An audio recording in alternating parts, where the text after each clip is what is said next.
Hi hello welcome to my channel cravings. ఈరోజు నేను అందరికీ ఎంతో ఇష్టమైన పూరీ కర్రీ చేయబోతున్నాను. నేను మా ఆంధ్ర స్టైల్లో బొంబాయి చట్నీ చేయబోతున్నానండి. దానికోసం నేను శనగపిండి తీసుకున్నాను, దాన్ని బాగా ఫ్రై చేశాను.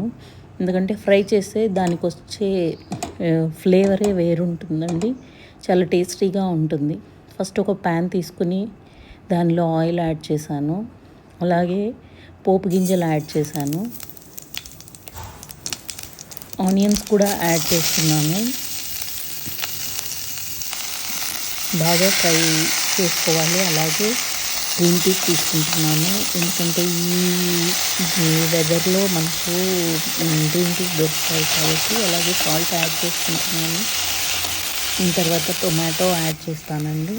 అలాగే టొమాటో యాడ్ చేశాక బాగా ఫ్రై చేయాలి. తర్వాత నా దగ్గర డో మేకర్ ఉంది. డో మేకర్లో గోధుమ పిండి అలాగే బొంబాయి రవ్వ యాడ్ చేస్తున్నాను.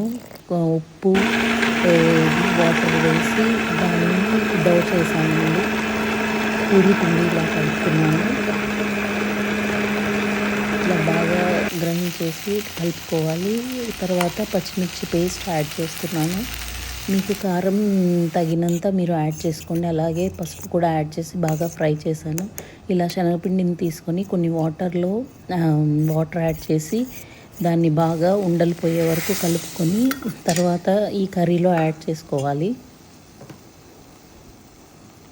తర్వాత దీనిలో వాటర్ యాడ్ చేసుకొని మూత పెట్టేసి ఒక 10 మినిట్స్ బాగా ఉడకనివ్వాలి. బాగా శనగపిండి అంతా ఉడికిన తర్వాత లాస్ట్లో నేను బాయిల్ చేసి పెట్టుకున్న పొటాటోస్ యాడ్ చేశానండి. నాకు పొటాటోస్ చాలా ఇష్టం దీనిలో. తర్వాత ఒక కడాయి పెట్టుకొని దానిలో ఆయిల్ యాడ్ చేసుకొని పూరి ఇలా ఒత్తుకొని చేశానండి.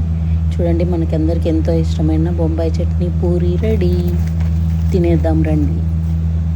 Thank you for watching. Please share and like and subscribe.